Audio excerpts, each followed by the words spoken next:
And CBS News Chief Washington correspondent and Face the Nation moderator John Dickerson joins us now from Washington. So, John, Senator Mike Lee is one of those Republicans still holding out on supporting the current GOP health care plan. What stood out to you about his explanation for why he can't get behind it?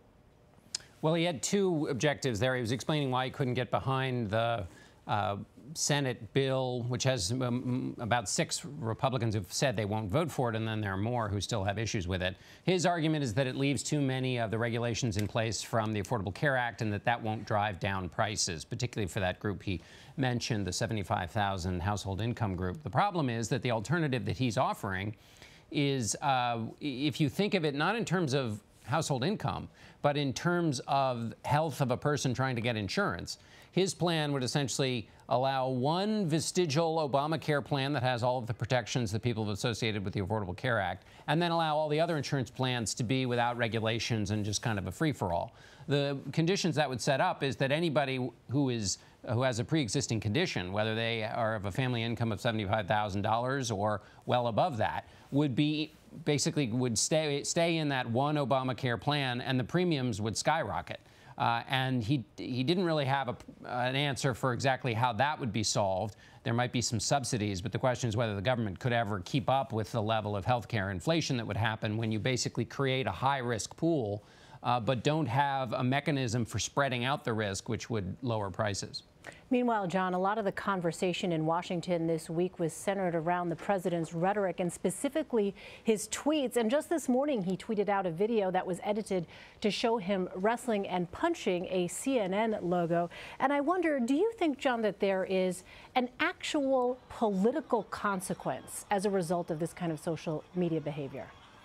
Well, I think the political consequence is that it rallies his supporters, and that he is basically from the inauguration onward been quite consistent with his campaign message, which is that basically he is going to run a presidency in a different way than we've seen from other presidents, which is basically to stick with the affections of those who supported him, keep those affections tight and roiled up, and there's no better way to do that than in competition with the media, because a lot of his supporters see the competition not based on whatever the merits of the moment may be, but a fight between somebody who is their champion, fighting for the things that they want, and a press corps trying to get in his way. So I think this is very much in keeping with his strategy as a candidate and now as a president, and so it may be a new form and a benefit from some new editing, but it's pretty much in keeping with what we've come to expect from the president. Back on health care, we know Majority Leader Mitch McConnell was forced to delay the health care vote because of Republican holdouts like your guest, Senator Mike Lee. So how might this play out when Congress returns from recess?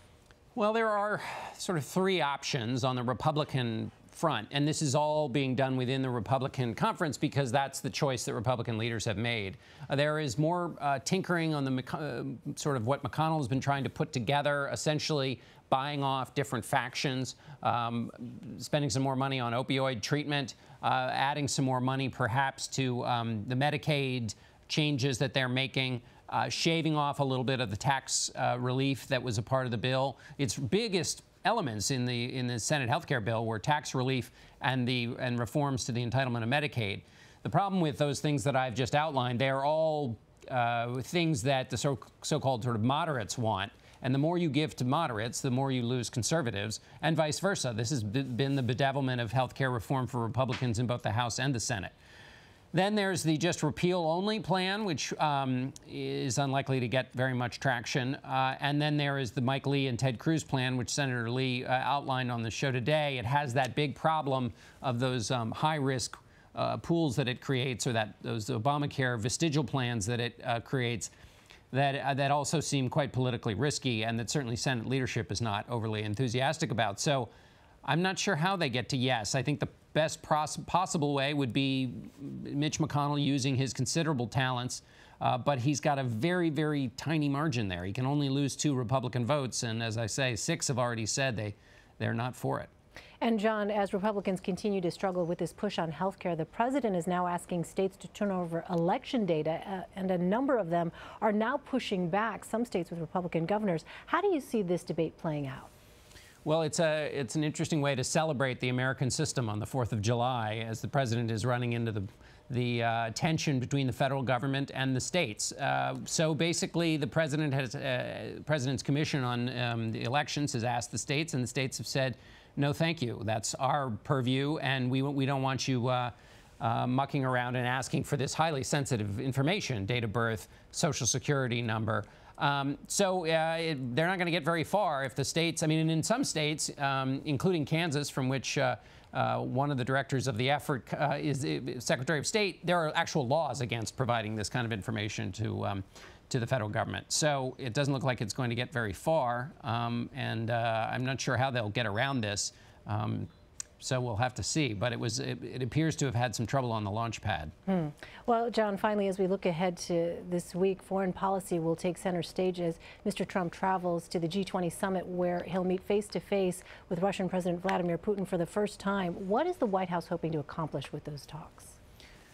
Well, it's going to be fascinating to see what comes out of those talks. The big question, I mean, there are a number of different issues, but I think the biggest one with respect to the administration's priorities is how to sort through things in Syria, where the fight against ISIS is taking place. The Russians are both an ally and getting kind of in the way. There's been some uptick in tension recently. 2 weeks ago, the U.S. shot down a Syrian plane. The Russians responded by saying, very forcefully, really, against the United States, saying that there was no threat to U.S. sovereignty by the Syrian actions, and that the U.S. should stop, and that if they at one point threatened to follow U.S. planes if they got too aggressive. So that is the biggest thing that needs to be worked out. But of course, there are other big issues as well. Maybe some help with North Korea. There's also, of course, the ongoing issue with Russian aggression with respect to NATO. The question is whether the president brings up that at all. NATO allies are, of course, very skeptical of the president's position with regard to NATO. Yet, on the other hand, U.S. weaponry is going into the Baltic states. So we're going to get a chance to see, really, where the president stands on Russia policy, because there has been some definitely different signals between his basically accommodationist approach to the Russians and the harder line being taken by his secretaries of defense and state. So in terms of what the White House wants to accomplish, they also have to keep in mind the investigations going on in the United States and the extent to which people think that the president has been overly friendly to the Russians when he's been pretty critical of some American allies. And John, I know I said finally, but just one more on the foreign policy front. Qatar is facing sanctions from Arab states over allegations of links to terrorism, and a deadline to accept that comes at midnight tonight. What are we expecting to see? Well, I'm not exactly sure what we're expecting to see, but the reason this is so important is that this is essentially an outgrowth of a new strategy from President Trump, which was to embrace Saudi Arabia and other countries in the region and say, essentially, in return for a new dialogue, a new relationship with the United States, and one in which, by the way, the United States won't be lecturing you about human rights abuses, at least publicly. In return for that, we want Saudi Arabia, really the biggest player in the region, to put pressure on countries like Qatar in particular, for its funding of terrorist activity.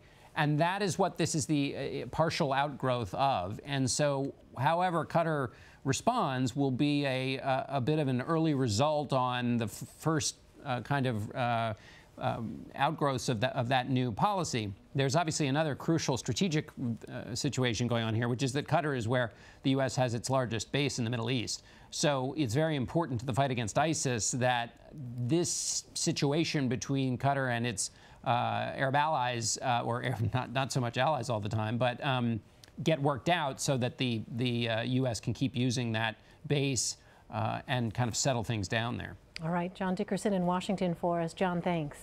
Thanks, Elaine.